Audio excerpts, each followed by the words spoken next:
Hello and welcome back to Boxing Bots Unleashed. Sorry for the long hiatus, I've been busy with exams and other schoolwork, but for the rest of December, I'll be uploading highlight videos, boxing masterclass videos, and opponent wishlist videos, so stay tuned for that. Today, we'll be covering the welterweight phenom and the new IBF champion, Jaron "Boots" Ennis. Jaron Ennis is the current second-ranked welterweight in Ring Magazine, having faced some tough opponents like Roman Villa, former IBF interim champion Karen Chukadzan, and Thomas Delorme.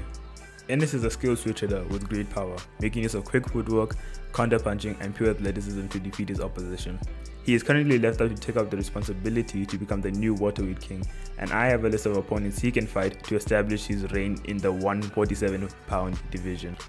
These fights will be split up into two categories, one for championship belts and the other for legacy fights.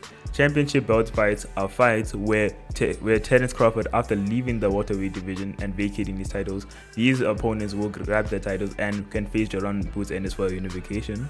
And legacy fights are fights that Jaron "Boots" Ennis can either have an opponent come up to him and fight them, or move up a weight division and beat their best guy there. So anyways, let's get started with the championship fights. Jaron "Boots" Ennis vs Giovanni Santillan. Giovanni Santillan is the current 5th-ranked welterweight in Ring Magazine, facing opposition in the form of Alexis Rocha, Antonio DeMarco, and Sammy Valentine. Giovanni Santillan has the potential to become the new WBO welterweight champion if the WBO schedules a fight between him and Cody Crowley, where I see him coming out victorious. Giovanni Santillan is a southpaw that uses the Mexican style of boxing. Seeing his last performance over Alexis Rocha where he dominated, we see other tricks that he makes use of, having explosive power and combinations, a tight guard which blocks and bounces out some shots like the great Winky Wright does, and relentless pressure and effective counter punching.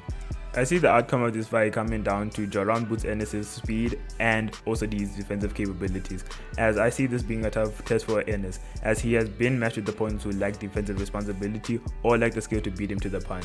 Ennis will have to make use of his footwork to escape being cornered by Santillan and play less and take it seriously, as it will make him more vulnerable to getting caught. However, I feel that Santillan should enhance his ring counting abilities, as Jaron Ennis, unlike his other opponents, won't stay in front of him and will try to move away from him as much as possible. So increasing his ring cutting abilities and focusing more on body work to slow down Jaron Ennis will ultimately lead to his victory. But how I see in the end that this victory would go to Jaron "Boots" Ennis, as he has faced more opponents who would like to stand and bang with him, and Jaron Ennis has better feet and better hands to get away from Santillan. So I feel that Jaron "Boots" Ennis would win by a unanimous or a majority decision. I see him winning the early rounds from rounds 1 to 8, but losing the last 4 rounds, as Santillan would pressure Jaron "Boots" Ennis as he would slow down throughout the entire fight. So onwards to our next championship fight, we have Jaron "Boots" Ennis vs Imanta Stanionis. Imanta Stanionis is the 4th-ranked welterweight in Ring Magazine and is the current WBA regular champion, who I expect to be elevated to super champion once Terence Crawford leaves the division, vacating his titles. Imanta Stanionis has faced good opposition like Thomas Delorme, Ratab Butayev, and Luis Collazo. Stanionis is an orthodox fighter that uses a tight guard and is a great inside fighter, making use of a piston-like jab, effective bodywork, and good ring cutting. Stanionis has good ring IQ and good strength alongside it. His ring cutting skills will give problems to Ennis, as he would focus on escaping the ropes and using hit and run tactics.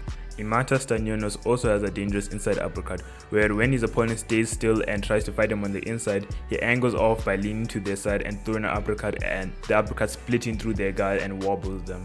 I see this fight challenging Ennis, as he hasn't faced an opponent with a competent guard and a good jab. Ennis would have to employ a lot of movement and hitting and running throughout the entire fight.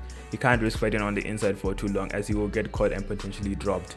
Imanta Stanionis will have to bring his best and have a high gas tank, as he will have to chase Ennis around the ring. Or if he's lucky, Ennis comes to him and Stanionis should focus on breaking down his body and finish him off during the later rounds. To conclude, even though I feel Jaron Ennis has a lot more tools to work with than Stanionis, I see Stanionis or Ennis winning a split decision victory. I see Ennis dominating the early rounds with his high efficiency and great footwork, but once he slows down, it will be a tough affair. Now that we finished with the championship fights, we now move on to legacy fights, which can boost Jaron "Boots" Ennis' legacy to becoming one of the greatest new generation fighters.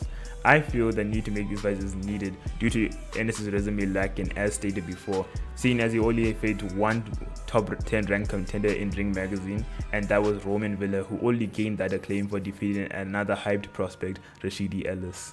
So legacy fights like this one I'm going to introduce will give Jaron Ennis a better standing in today's welterweight division and potentially become a true pound for pound star. Jaron Ennis vs Josh Taylor. Josh Taylor is the former undisputed junior welterweight champion and is currently ranked within the WBC and WBO's welterweight rankings, as he is currently looking to move up to the welterweight division. Josh Taylor has beaten great competition such as Regis Prograis, Jose Carlos Ramirez, and Victor Postel. Josh Taylor is a southpaw with great counterpunching, positioning, and ring IQ. Josh Taylor will be a tough test for Ennis, as although coming off a loss to Teofimo Lopez, we can't count him out yet as he still has more left in him. Ennis will be dealing with a skilled southpaw who also has experience fighting southpaws, making his switch hitting advantage useless. Josh Taylor's counterpunching and positioning alongside it make it harder for Ennis to do his usual tricks with less skilled opposition, as now he would be caught in a firefight and most likely lose some exchanges.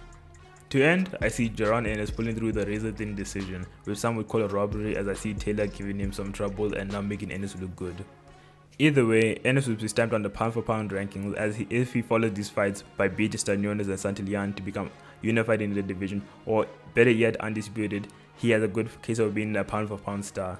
Onward to our last fight, which I feel should take place after Ennis makes a couple of title defenses, is Jaron boots Ennis vs Virgil Ortiz Jr. at super welterweight. Virgil Ortiz at the time of making this video is the current 3rd ranked welterweight in Ring magazine, but is making his campaign at the super welterweight division due to health concerns. A fight with Virgil Ortiz at super welterweight would cement Jaron Ennis' legacy as the best of his generation, as both are very skilled fighters.